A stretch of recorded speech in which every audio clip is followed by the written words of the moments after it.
여러분은 평소 옷차림에 대해 얼마나 신경 쓰시나요? 나이가 들수록 우리의 젊은 외모는 사라지고 표정도 굽고 옷차림도 허술해지기 마련인데요. 55세인 김명욱 씨는 평소 편한 게 최고라며 등산복 차림이 일상이 되었고 취향 따윈 상관없이 가격이 바로 취향이지라고 외치며 세일과 1+1 행사를 적극 활용하는데요. 이런 명욱 씨도 한때는 둘째가라면 서러워할 멋쟁이였습니다. 결혼하고 아이들을 키우며 치열하게 삶을 꾸려나가다 보니 자신을 가꾸는 일은 점점 뒤로 밀려났고 50이 넘은 지금에 와서는 멋은 사치스럽고 귀찮은 일이 되어버렸죠. 그러던 어느 날 명욱 씨는 우연히 마주친 고등학교 친구를 보고 깜짝 놀랐습니다. 자연스럽고 과하지 않은 친구의 옷차림은 우아한 멋이 있었고 말과 생각에는 젊음이 있었습니다. 명욱 씨가 포기한 멋은 단순히 외모나 옷차림이 아니었습니다. 어느새 마음마저도 나이 들어가고 있었죠. 우리가 누군가를 처음 만났을 때 그 사람에 대한 평가는 단 0.1초 만에 이루어진다고 합니다. 이처럼 빠른 시간 안에 형성되는 첫인상은 우리가 의식하지 못하는 사이에도 큰 영향력을 발휘합니다. 옷부터 똑바로 입어라는 조언은 바로 이러한 첫인상의 중요성을 강조하는 말인데요. 실제로 사람들은 겉모습을 통해 그 사람의 개성, 신뢰성, 심지어 능력까지도 판단하게 됩니다. 삶이 길어지는 이 시대에 우리는 부지런히 외모를 가꾸어야 할 필요가 있습니다.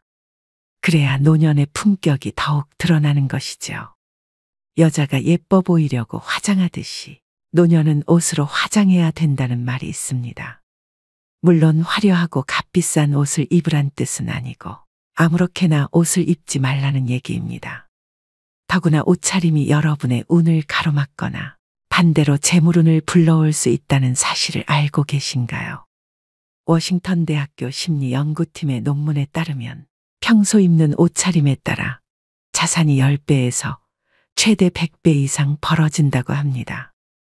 그래서 오늘은 운과 재물복을 불러오기 위해서 반드시 피해야 하는 옷차림과 나이 들수록 외모에 신경 써야 하는 진짜 이유에 대해 살펴보겠습니다. 영상 마지막에서는 중노년의 멋을 꽉 붙잡는 3가지 방법도 함께 말씀드리니 영상 끝까지 시청하셔서 품격 있는 노후를 만들어 가시길 바랍니다. 반드시 피해야 하는 옷차림 첫 번째는 낡은 운동화나 구두는 절대 신으시면 안 됩니다. 여러분, 운을 막는 최고의 요소는 바로 신발이라고 합니다. 신발은 매일 다양한 장소를 다니기 때문에 여러 가지 운을 흡수하는데 운이 좋은 장소에 데려다주는 신발이 깨끗하면 운도 저절로 따라 들어온다고 하는데요. 반면 오래된 낡은 신발에는 음의 기운으로 가득 차 있기 때문에 꼭 버려주셔야 됩니다. 또 낡고 더러운 운동화나 구두를 신고 다니는 사람은 행동과 생각에 조심성이 없다는 반증이기도 합니다. 한마디로 편한 대로 또 하고 싶은 대로 하고 살아가는 사람이라는 이야기입니다. 사람은 한 걸음을 걸어도 디뎌야 할 곳과 디디지 말아야 할 곳을 구분하지 못할 것이며 그 사람의 무의식 속에 새겨져 그 사람의 생각과 말, 행동에도 영향을 줄 것입니다. 즉 때와 장소를 가리지 않고 하고 싶은 대로 하는 사람이 될 것입니다. 낡은 신발을 신는 사람을 좋아하는 사람은 없겠죠. 절대 좋은 기회가 주어지지 않기 때문에 인생의 운과 재물 역시 가로막히게 될 것입니다. 신발은 늘 깨끗하게 유지하고 낡은 것은 새 것으로 바꿔주셔야 됩니다. 또한 운동화의 밑창이 다르면 뛰고 걸을 때마다 완충되는 곳이 없어 발바닥과 무릎, 허리가 그 충격을 그대로 흡수하게 됩니다. 그렇게 되면 관절과 척추의 염증을 쉽게 유발할 수 있는데요. 아무리 마음에 드는 운동화라도 밑창에 마모된 곳이 있으면 반드시 갈아주어야 나이가 들수록 허리가 아프지 않습니다. 반드시 피해야 하는 옷차림 두 번째는 색이 바랜 옷이나 늘어진 옷은 절대 입지 마세요.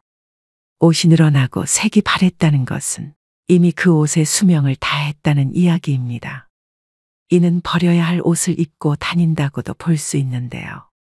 이는 나에게 생기가 넘쳐나고 있느냐, 사기가 넘쳐나고 있느냐 하는 문제입니다.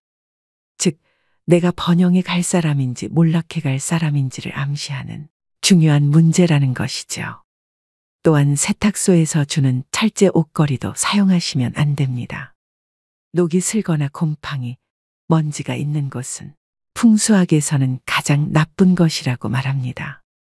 옷장은 습기가 많은 곳이고 철로 만들어진 세탁소 옷걸이는 시간이 지나면서 녹이 슬기 마련인데요. 과거 일제가 우리 민족의 정기를 끊기 위해 녹슨 대못을 산천 곳곳에 박았듯이 가정의 운을 끊어버리는 것은 대못뿐만 아니라 녹이 쓴 철제 옷걸이도 해당됩니다.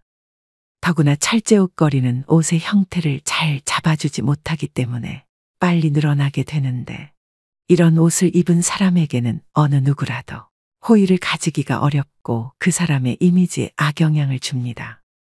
녹이 슬지 않고 옷 모양을 잘 잡아줄 수 있는 플라스틱 옷걸이나 나무 옷걸이를 사용하셔야 됩니다. 또 한 가지는 옷이나 옷장에서 좋지 않은 쾌쾌한 냄새가 난다면 힘든 삶을 살아가게 됩니다.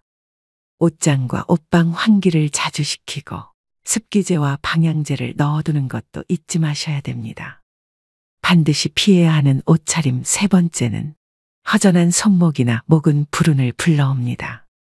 목걸이나 반지에는 펜던트나 보석 같은 구심점이 있는 것처럼 옷에도 포인트가 있어야 하며, 사람의 말과 행동 등 우리 인간이 살아가는 모든 곳에는 이러한 포인트가 있어야 합니다. 똑같은 넥타이를 하더라도 핀의 유무에 따라 그 정갈함이 완전히 달라져 보이게 됩니다. 또 똑같은 옷을 입더라도 눈길을 끄는 액세서리 포인트가 있는지 없는지에 따라 완전히 다른 고급스러움을 만듭니다.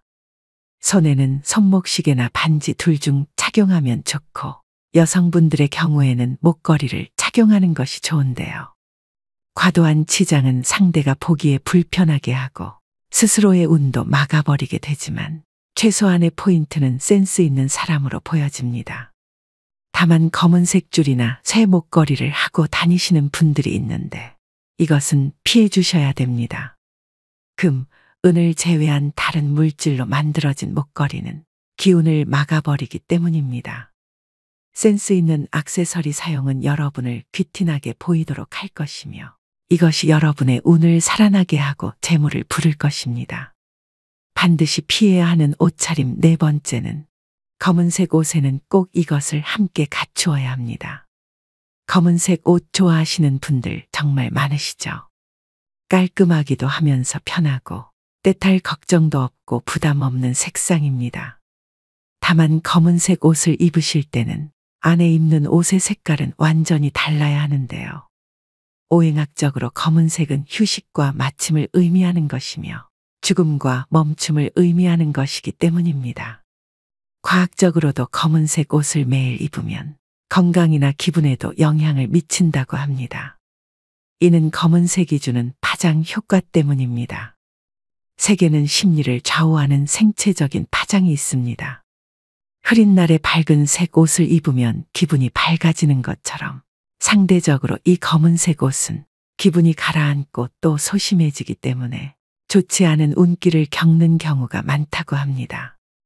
되도록 밝은 색의 옷을 자주 입는 것이 좋겠지만, 검은색 옷을 입으실 경우에는 꼭 밝은 색의 옷과 같이 입어서 색의 중화를 만들어줘야 함을 명심하셔야 됩니다. 반드시 피해야 하는 옷차림 다섯 번째는 구겨진 정장이나 외투는 꼭 다려서 입으셔야 합니다. 여러분, 외투나 정장이 구겨졌다는 것은 이 사람이 아주 게으른 사람이다 라는 것을 반증하는 모습입니다. 옷을 걸어두지 않고 어디든 함부로 던져 보관하는 사람이라는 이야기이죠. 물론 현대 인상학자들 역시 이러한 사람은 항상 일정한 형식이나 절차가 없이 편한 대로 막 살아가는 사람이라고 표현을 하며, 또한 타인에게 절대 호감을 얻을 수 없는 사람이라고 얘기하고 있습니다. 우리 조상님들 역시 그 어려운 생활 여건 속에서도 의복 손질은 항상 정갈하게 하셨고, 의관을 정제한다라는 표현을 쓰시므로 옷차림 하나 삐뚤어지지 않아야 한다라고 말씀하셨습니다. 물론 이것이 현대로 말하면 정장이나 외투가 됩니다. 생각대로 되고 말하는 대로 된다는 말이 있습니다. 여러분의 생각이 바르고 여러분의 행동이 바르다는 것을 타인에게 보여주는 가장 첫 번째 모습이 바로 정장과 외투입니다. 예전 EBS 방송에서 옷차림의 중요성에 대해 방영된 적이 있었는데 같은 남성이 다른 옷차림을 한 모습을 바라보는 여자의 인터뷰였는데요. 남성이 정장을 입으니 연봉이 꽤 높아 보이고 호감 있어 보인다고 답했고 일상복과 청바지의 옷차림을 보곤 백수일 것 같다. 연봉이 굉장히 낮을 것 같다고 이야기했습니다. 단정한 정장이나 외투의 옷차림은 우리의 외모뿐만 아니라 자아를 표현하고 자신감을 높여주는 중요한 요소입니다. 올바른 스타일의 옷을 선택하고 입는 것은 우리의 자아를 발전시키고 다른 사람들과의 소통을 원활하게 만들어줍니다. 우리의 삶에 긍정적인 변화를 가져다 줄 수 있는 중요한 부분이라고 할 수 있습니다. 말년운을 위해 반드시 피해야 되는 옷차림 4가지에 대해 알려드렸습니다. 얼마 전 해인사 구경을 갔는데 단정하게 옷을 입은 노부부의 모습이 지금도 잊히지 않습니다. 옷은 자신을 화장하는 수단이며 자기의 품격을 나타내는 방법이므로 나이를 먹을수록 옷차림에 신경을 써서 남 보기에 좋은 인상을 주어야 합니다. 지하철을 타거나 식당에서 다른 노년들의 옷차림을 유심히 관찰하는 것도 도움이 됩니다. 직장에 다닐 때는 항상 정장이나 유니폼을 입으니까 옷차림에 신경 쓸 필요가 없었지만 노년이 되면 외출 시 무슨 옷을 입고 나갈까 한번 생각해 보는 것이 스스로 품위 있는 노년 대접을 받는 길일 것입니다. 그렇다면 나이 들수록 외모 관리에 신경 써야 되는 진짜 이유는 무엇일까요? 첫 번째는 감정 노화를 막습니다. 여러분은 미용실을 다녀오면 어떤 기분이 드시나요? 여성분들이 헤어스타일을 바꾸면서 종종 하는 말이 있습니다. 바로 기분 전환인데요. 나빴던 일을 털어버리고 뭔가 변화를 주고 싶을 때 참 효과 있는 방법 중 하나입니다. 이것은 심리치료법 중 행동을 변화시켜 감정을 조절하는 행동치료의 효과와 같다고 합니다. 이전과는 색다른 경험을 하거나 6, 70대 노인이 젊어지는 방법이기도 한데요. 젊은 사람들도 마찬가지겠지만 나이 들수록 외모 관리는 더 활력 있게 보이고 같은 나이대보다 더 젊어지는 효과가 있습니다. 한 연구에 따르면 겉모습이 노인에 가까울수록 감정의 노화가 더욱 빠르게 진행되어 결국에는 전신 기능이 쇠약해지는 경우가 많았다고 지적합니다. 예쁜 옷을 입거나 피부 관리를 하는 등 외모에 신경을 씀으로써 감정까지도 조절할 수 있다고 하는데요. 노인들은 나이 들수록 나태해지기 쉽습니다. 될수록 많이 걷고 움직이면서 언행을 무겁게 하고 자기 관리에 힘써야 노궁이나 노출을 면할 수 있습니다.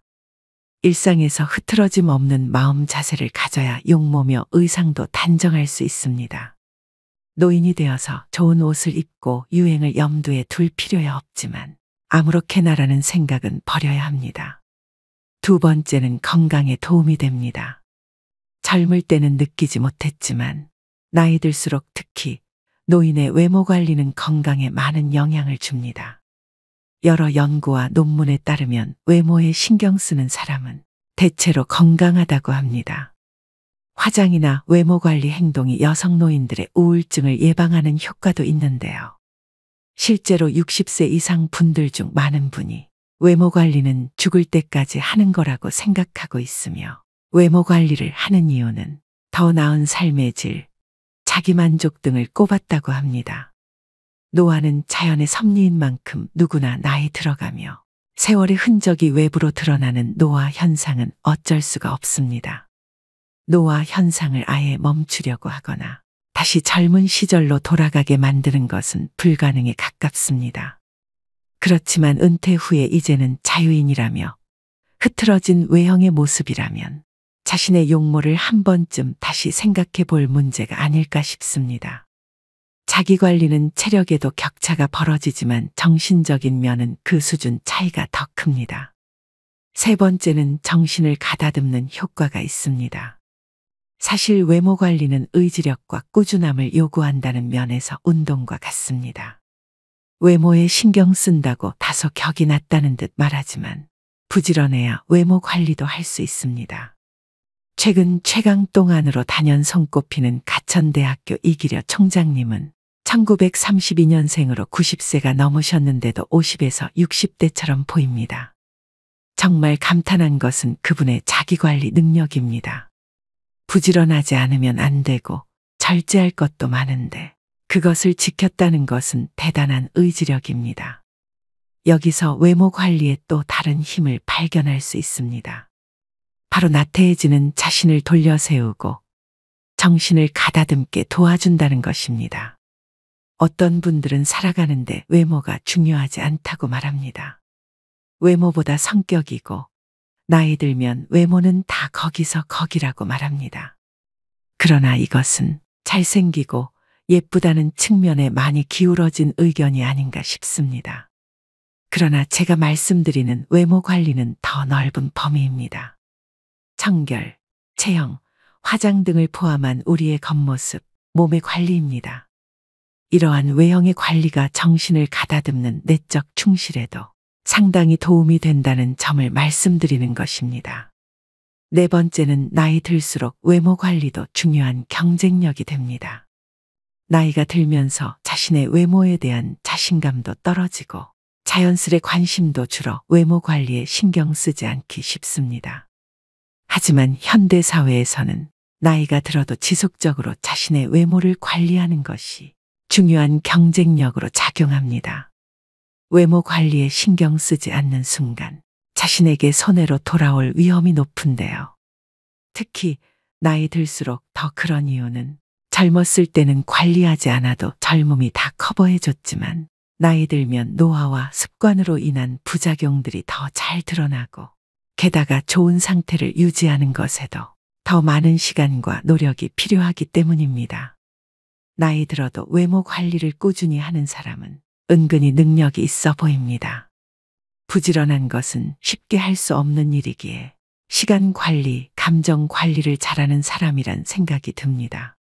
그만큼 일자리를 얻는 것과 인간관계에서 유리한 점이 많습니다. 반면 외모 관리를 하지 않는 사람은 덜 프로처럼 보여 손해보기 쉽습니다. 이처럼 외모 관리는 좋은 첫인상을 만들어내는 것뿐만 아니라 자신감과 자기 강화에도 큰 역할을 합니다. 피그말리온 효과는 기대가 높을수록 그에 부응하려는 우리의 노력도 커진다는 심리학적 이론입니다. 즉, 잘 관리된 외모를 통해 우리는 더 능력 있는 성공한 사람으로 보일 뿐만 아니라 그러한 이미지에 걸맞은 행동을 하게 된다는 것인데요. 이는 능력 개발과 성공으로 이어지는 긍정적인 사이클을 만들어냅니다. 그렇다면 중노년의 멋을 꽉 붙잡는 방법에는 어떤 것이 있을까요? 첫 번째, 볼품없게 살을 빼면 볼품없게 늙는다. 사람은 나이가 들수록 기초대사량이 낮아져 살을 빼기 힘든 몸이 됩니다. 무리한 다이어트로 살을 뺐다 하더라도 그 괴로움이 얼굴에 고스란히 드러나 버리죠. 무리한 다이어트보다는 몸과 마음을 건강하게 가꿀 수 있는 좋은 습관을 들이셔야 됩니다. 두 번째, 옷으로 체형을 보정하자. 옷에 몸을 맞추면 자연스럽게 이상적인 체형에 가까워진다는 것을 아시나요? 마냥 편한 옷만 고르지 말고 때로는 등줄기가 곧게 펴지는 옷을 입어보세요. 특히 좋은 패턴의 코트나 재킷은 체형 보정 효과가 뛰어납니다. 세 번째, 심플함도 전략이 필요합니다. 심플한 코디는 자칫 잘못하면 평범하고 재미없어 보일 뿐입니다. 옷을 고를 때 반드시 한 가지 아이템은 단조롭지 않고 특징이 있는 것으로 매치하셔야 됩니다. 헤어스타일이나 메이크업에 포인트를 주는 것도 좋습니다. 나이가 들수록 옷차림을 바꾸는 것은 스스로에게 새로운 바람을 불어넣는 일입니다. 옷차림부터 마음가짐까지 변화를 두려워하지 말고 점점 바뀌어가는 내 모습을 즐기셨으면 좋겠습니다. 나이는 숫자일 뿐 젊음이란 발랄하고 경쾌한 마음이 아닐까요? 오늘의 영상 어떠셨나요? 젊은 날의 자신을 그리워하고 젊음과 멀어지는 일을 아쉬워하기보다 중년 노년에만 풍길 수 있는 분위기, 스타일 등에 집중해 현재를 마음껏 누리는 태도가 노후의 삶을 더욱 빛나게 만듭니다. 젊은 날에는 젊음 그 자체로 빛이 났듯 중노년에는 그 자체로 멋이 나는 셈이죠. 등산복에는 수십만 원을 투자하면서 외출복에는 무관심한 분들이 많습니다. 영국의 노인들은 집에서도 넥타이를 맨다고 하는데요. 물론 이것은 시대에 맞지 않지만 그 정신만은 한번 음미할 필요가 있습니다. 물론 외면뿐 아니라 내면도 함께 가꾸는 일은 인생 후반기에 품격을 더하는 가장 좋은 방법일 것입니다.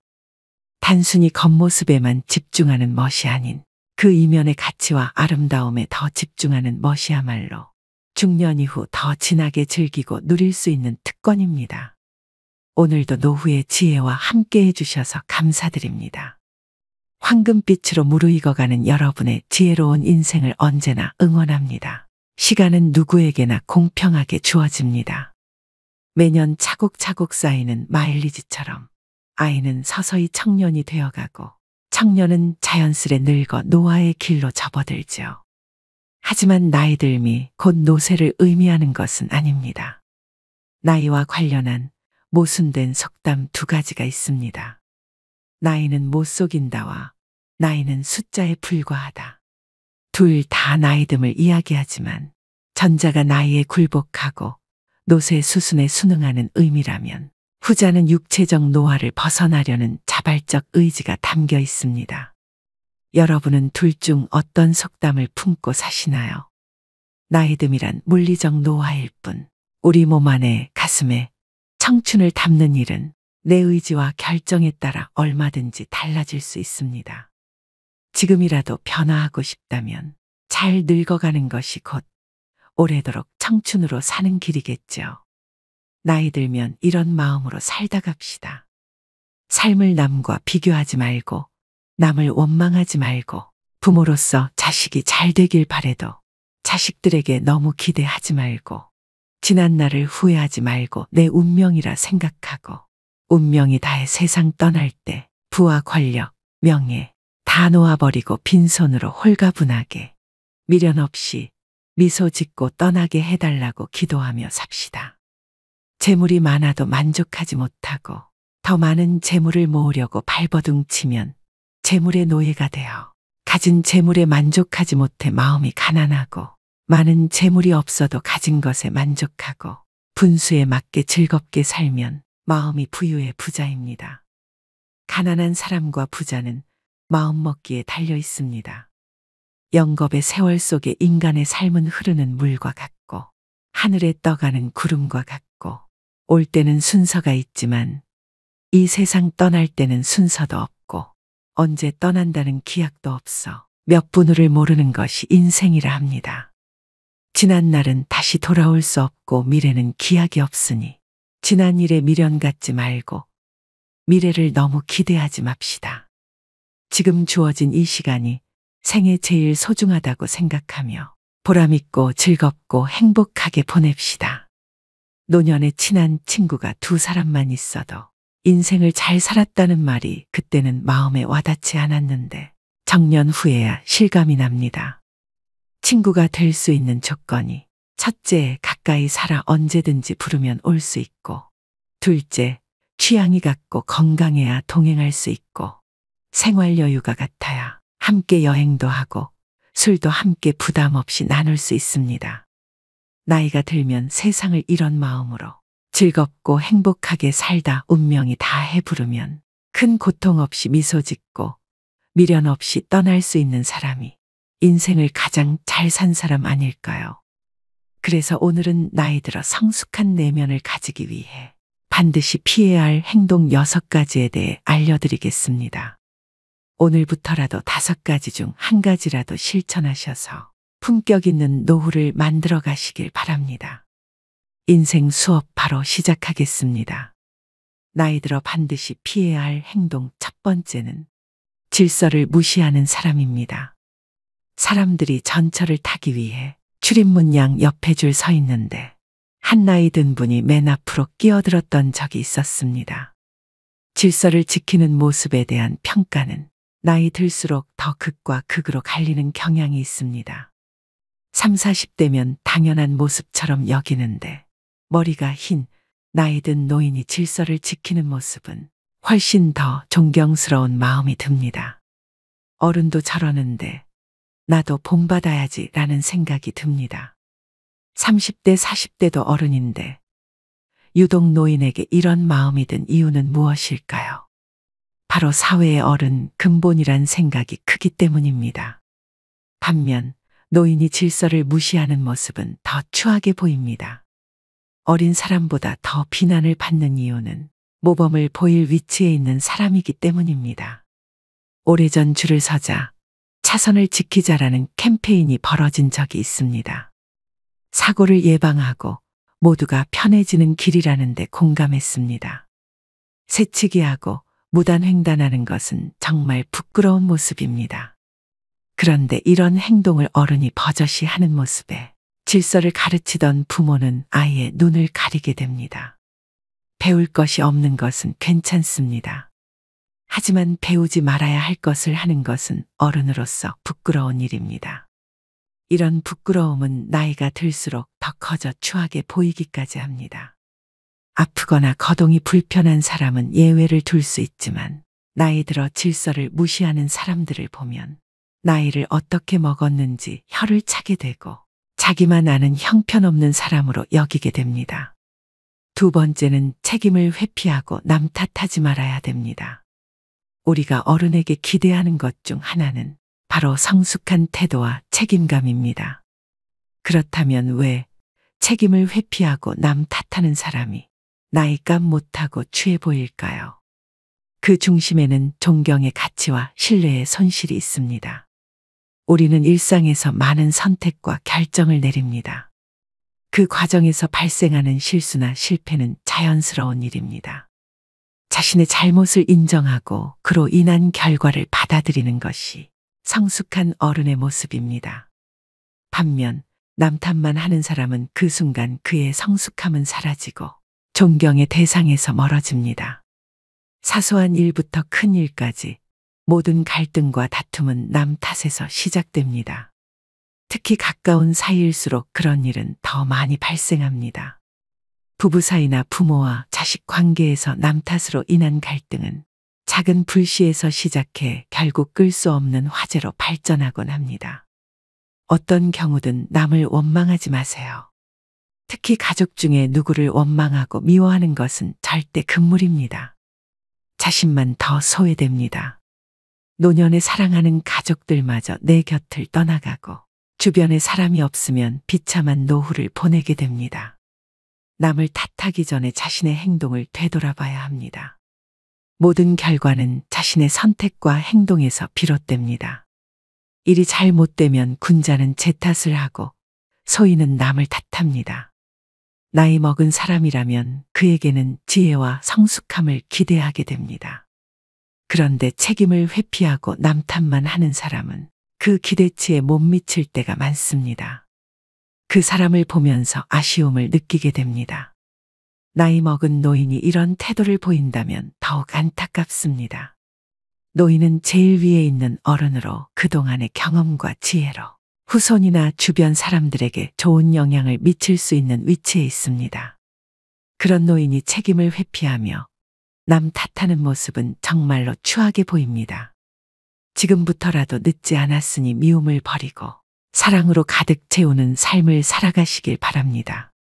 세 번째는 죽음을 두려워하지 말아야 됩니다.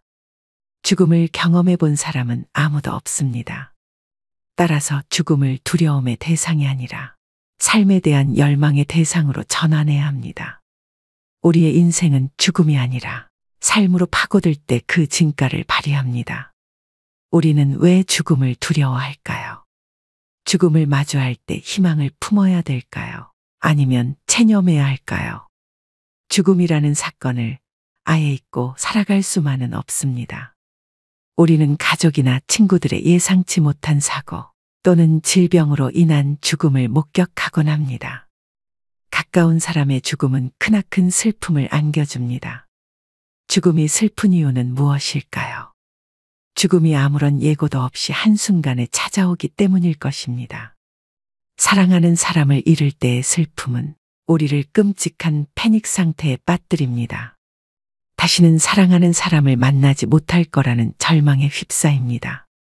죽음은 서로 행복했던 추억들을 송두리째 빼앗아 버리고 영원히 함께하자고 맹세했던 약속을 산산이 깨뜨려 버립니다. 우리가 죽음을 두려워하는 까닭도 이번 삶에서 누렸던 모든 것을 빼앗아 가버리기 때문입니다. 죽음은 삶의 끝을 의미합니다. 죽음이란 이번 삶이 우리에게 선사했던 모든 것을 한순간에 박탈해 버립니다. 그렇다면 우리는 죽음에 대해 어떠한 태도를 가져야 할까요? 장자는 그의 아내가 죽자 두 다리를 뻗고 앉아서 질그릇을 두들기며 노래를 불렀습니다. 문상을 왔던 해자가 그 광경을 보고 아내가 죽었는데 곡을 하지 않고 노래를 하다니 이거 너무 심하지 않느냐고 질책을 했습니다. 장자는 왜 이러한 행동을 한 것일까요? 장자도 아내가 죽었을 때 처음에는 슬퍼서 목 놓아 통곡했다고 고백합니다. 하지만 곧 장자는 사계절이 되풀이해서 흘러가는 것과 마찬가지로 죽음은 소멸이 아니라 변화의 과정이라는 하늘의 운명을 깨달았습니다. 태어나기 전 인간에게 삶이란 없었습니다. 우연히 기가 형성되고 인간으로 태어나면서 삶이 시작된 것입니다. 죽음이란 이제 다시 변화의 과정을 통해 태어나기 전으로 돌아가는 것입니다. 우리에게는 가족의 죽음이든 자신의 죽음이든 운명으로 받아들이는 태도가 필요합니다. 인간이 죽는다면 그저 태어나기 전으로 돌아갈 뿐입니다. 죽음 이후를 막연히 두려워할 필요가 없습니다. 네 번째는 허풍을 심하게 떨거나 자랑을 너무 많이 하는 것입니다. 나이 들어서까지 입만 열면 잘난 척과 허풍을 떠는 사람이 있습니다. 제 주변 친구 중 한 명은 그렇게 자식 자랑을 합니다. 살면서 하지 말아야 할 자랑 3가지를 꼽자면 배우자 자랑, 자식 자랑, 돈 자랑이라고 합니다. 이 가운데서도 특히 아무리 친한 친구 사이라도 하지 말아야 할 자랑이 있는데 그것이 바로 자식 자랑입니다. 사람들 가운데는 자식들 일로 인해 자랑을 할 것이 많은 사람도 있지만 그렇지 않은 사람도 있지요. 특히 자식 때문에 속을 썩이고 있거나 고민이 많은 사람이 있습니다. 이런 사람 앞에서 자식 자랑을 하는 것은 아픈 사람 앞에서 자신의 건강을 자랑하는 것과 같습니다. 그 말을 듣는 사람의 입장에서는 겉으로 드러내지는 않아도 그 자체로 스트레스이고 고통이 됩니다. 나이가 들수록 축하보다도 자랑을 많이 하는 친구들이 있는데 이런 습관은 오랜 친구마저도 멀어지게 합니다. 이처럼 사회에서 잘난 척과 허풍이 심한 사람을 만나게 되면 그때마다 느끼는 게 있습니다. 자랑하는 사람일수록 자세히 들여다보면 내세울 것이 별로 없다는 사실입니다. 자신은 스스로 자기 자랑을 열심히 하고 있지만 그래서 들여다보면 빛 좋은 개살구이거나 그 주변에는 별로 성과라고 할 만한 것이 없는 사람이 대부분이었습니다. 왜 그럴까요? 자랑을 수시로 하는 사람은 겉으로 자신이 대단한 사람이라는 것을 적극적으로 알리지 않으면 부족한 사람이라는 것이 저절로 드러나기 때문이다. 자신에게 부족한 점이 많다는 것을 감추기 위해 끊임없이 주변 사람에게 자기를 드러내는 것입니다. 주변 사람에게 어떻게든 인정을 받아야 부족한 것을 감출 수 있을 것 같은 의식의 생각입니다. 그런 사람들의 의식에는 역설적으로 별로 이룬 것이 없는 사실에 대한 불안과 걱정이 깔려 있습니다. 반면 무엇인가를 이룬 사람은 그것을 굳이 자랑하려 하지 않습니다. 아니, 자랑할 필요가 없습니다. 자랑하지 않아도 그들이 갖춘 것은 저절로 드러나기 때문입니다. 경제적으로나 정신적으로나 부유하든 그렇지 않든 과실을 주 목적으로 하는 사람일수록 자랑하는 것만큼 실제로는 보잘것없을 가능성이 큽니다. 실제로 내가 갖고 있는 것과 이룬 것과 별개로 과시를 목적으로 하는 사람일수록 스스로 자신이 부족한 사람이라는 사실을 계속 강조하는 것이겠죠. 사람들과의 관계에서 항상 겸손하고 베풀 줄 아는 것. 겸손과 베푸는 삶을 실천할수록 실제로 부자 마인드에 가까워지는 법입니다. 그렇게 아름답게 늙는 것입니다. 그것이 진짜 부자들의 자세이기 때문입니다. 5번째는 내적 성장을 최우선으로 해야 됩니다. 돈이나 권력과 같은 언제고 사라질 수 있는 그림자를 삶의 절대적 가치라고 믿고 살아간다면 실제로 그것들이 사라졌을 때 크나큰 상실감에 휩싸일 수밖에 없습니다. 반면에 내적 성장은 사라지지 않습니다. 내가 깨달은 참된 지혜는 누구도 훔쳐갈 수 없습니다. 질문하지 않는 삶은 무의미합니다. 우리는 어렸을 적 경이로움에 가득 찬 눈동자로 세상을 바라봤습니다. 그런데 자라면서 세상을 향한 호기심은 물론 자기 자신에 대한 궁금증을 서서히 잃게 됩니다. 이미 다 안다고 착각하기 때문입니다. 이 세상은 무엇으로 이루어져 있는지, 왜 그런 일이 일어나는지, 나는 어떻게 해야 하는지 집요하게 캐묻지 않습니다. 그렇게 서서히 고정관념에 갇힙니다.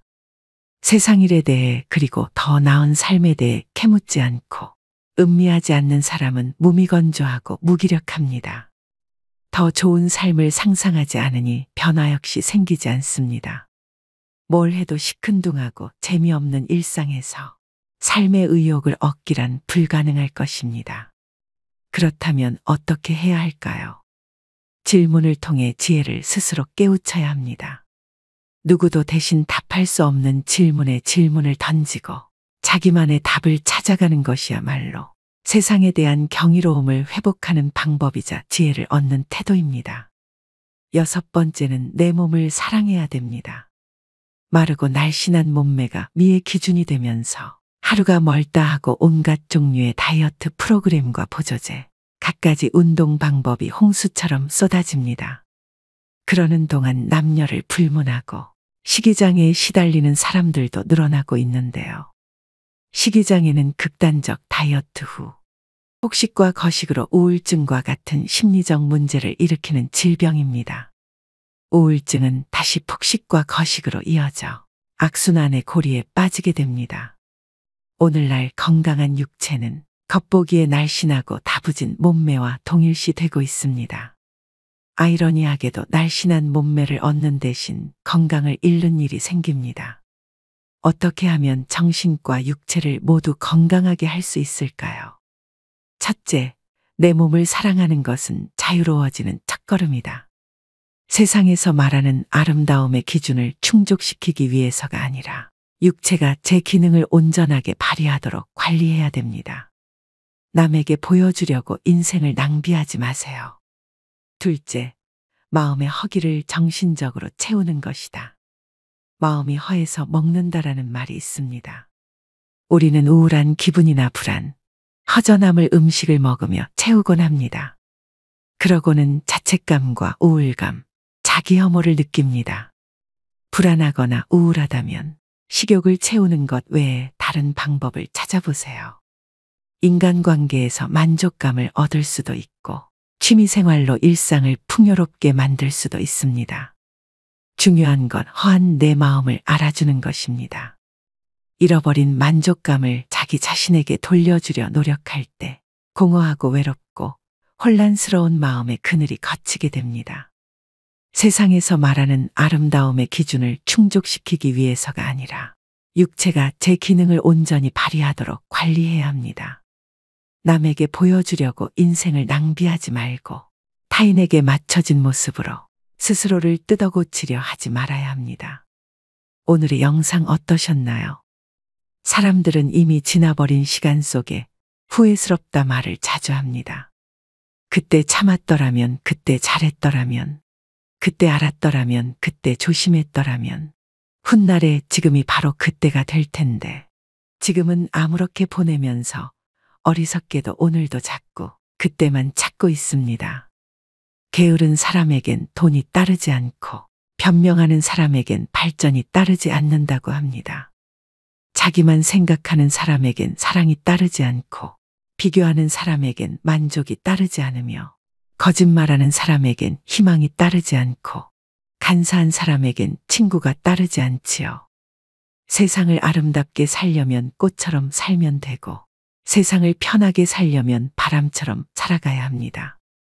꽃이란 자신을 자랑하지도 남을 미워하지도 않으며 바람은 어떤 그물에도 걸리지 않고 험한 산도 아무 생각 없이 쉽게 오릅니다. 그러니 나이 들어서는 꽃처럼 바람처럼 살아가야 합니다. 사람은 태어나면서부터 변해가는데 그것을 성장이나 노쇠라 합니다. 죽어가는 과정이기도 하죠.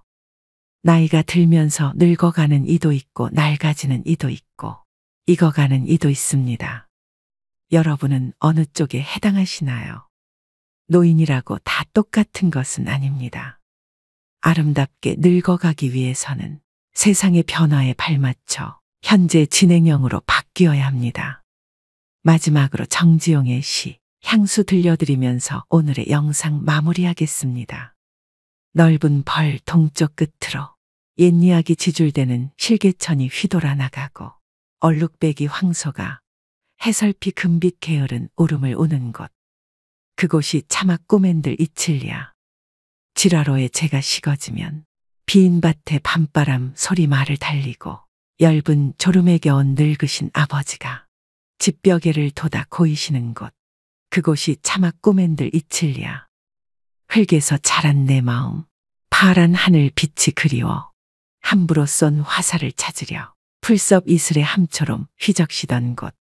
그곳이 차마 꼬맨들 이칠리야. 전설바다에 춤추는 밤물결 같은 검은 귀밑머리 날리는 어린 누이와 아무렇지도 않고 예쁠 것도 없는 사철 발벗은 아내가 따가운 햇살을 등에 지고 이삭 줍던 곳. 그곳이 차마 꼬맨들 이칠리야. 하늘에는 섞은 별, 알 수도 없는 모래성으로 발을 옮기고 서리 까마귀 우지짓고 지나가는 초라한 지붕. 흐릿한 불빛에 돌아앉아 도란도란 거리는 곳. 그곳이 차마 꼬맨들 이칠리야. 오늘도 노후의 지혜와 함께 해주셔서 감사드립니다. 황금빛으로 무르익어가는 여러분의 지혜로운 인생을 언제나 응원합니다.